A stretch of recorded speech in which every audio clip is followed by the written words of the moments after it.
धरती हमार महतारी हान करो कुंड में पुजारी।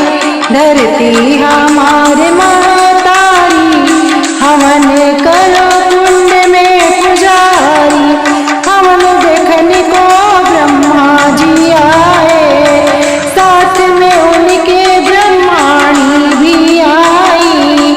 हवन देखने को ब्रह्मा जी आए, साथ में उनके ब्रह्माणी भी आई। हौले हौले वेद उचारी, हवन करो कुंड में पुजारी। धरती हमार महतारी हवन करो कुंड में पुजारी। हवन देखने को राम जी आए, राम के साथ सीता माता भी आई। हवन देखने को राम जी आए, राम के साथ सीता माता जी आई। गीत गाई मंगलकारी, हवन करो कुंड में पुजारी। धरती हमार महतारी हवन करो कुंड में पुजारी।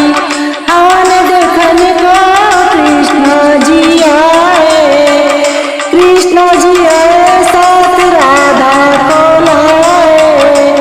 हवन देखने को कृष्ण जी आए, कृष्ण जी आए साथ राधा को लाए।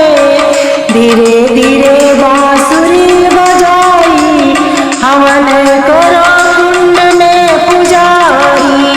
धरती हमार महतारी हवन करो कुंड में पुजारी।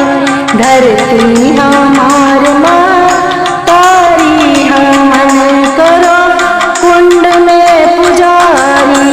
हवन देख के विष्णु जी आए, विष्णु के साथ लक्ष्मी जी आई।